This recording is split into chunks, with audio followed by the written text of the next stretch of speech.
Today, the city of Portland and a growing number of states and companies will celebrate Juneteenth as a paid holiday. Oregon Governor Kate Brown also has announced plans to make June 19th an official state holiday, and some people are learning about this holiday for the first time. So Joe V is here to tell us about the history of Juneteenth and also its legacy here in Oregon. Good morning, Joe. Hey, good morning, guys. Yeah, so the shorthand description of Juneteenth is that it celebrates the end of slavery in the United States. And that's true.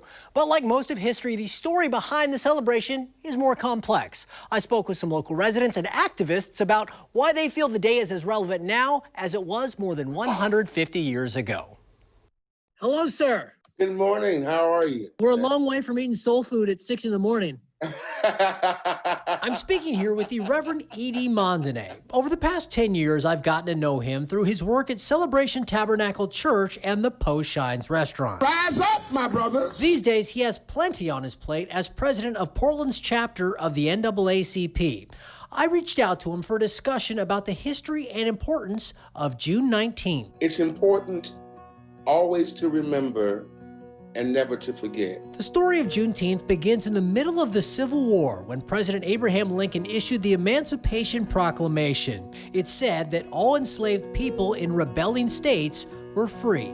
Now, the people that ran those rebelling states, also called the Confederacy, had no intention of obeying Lincoln's command. So black people in the South effectively remained enslaved. To gain their freedom, they either had to run away, where they could be killed in the process, or wait to be liberated by Union troops. That happened gradually until the South finally surrendered in April 1865. On June 19th of that year, U.S. General Gordon Granger announced in Galveston, Texas, that slavery was abolished. This was 2.5 years after Lincoln's proclamation had been made. A number of people remained enslaved, especially in the remote areas, places like Galveston. It took a long time for the word to travel. It traveled slowly. Slavery actually remained legal in a handful of states until the 13th Amendment to the Constitution was ratified later that year.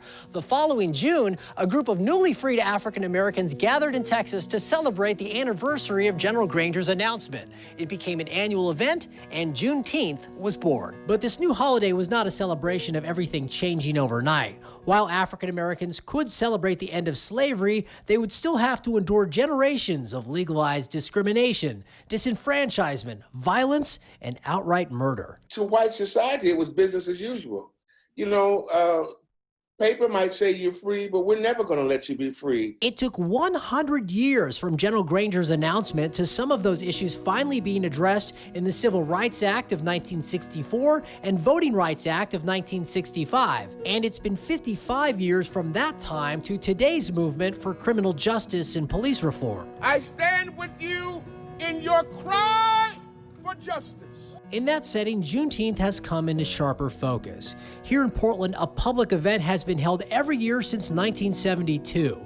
A woman named Claire Peoples brought the celebration to Oregon when she moved here from Oklahoma. Today, it continues through her direct descendants and volunteers like Heather Coleman Cox. It's just like family. It's just like a huge gathering of like-minded people, just sharing the warmth and the love, and it's just a great atmosphere. Because of the pandemic, this year's event will be online only. Still, Reverend Mondene says it's a great time for all of us to remember where our country has been and to discuss where we are going. On this holiday, I'd like to see us deliberately have conversations with people that you wouldn't normally have, to talk about what racism really is. But even if the conversations may be difficult, he says the occasion is still one of hope, because ultimately the legacy of June 19th is that while it can be painfully slow, real progress is possible in the past,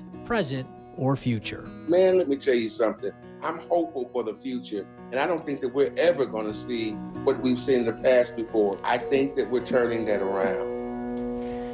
So the Oregon Juneteenth celebration, it's actually going to take place tomorrow. They usually do it on the weekend, closes to June 19th. Of course, this year it's going to be a live stream. They've got a number of speakers and musical performances that will be live. You can find it on the Oregon Juneteenth Facebook and Instagram pages. That's where they're going to stream it live, and we'll have that for you at kptv.com as well. Great piece, Joe. Yeah, thank you. Really great.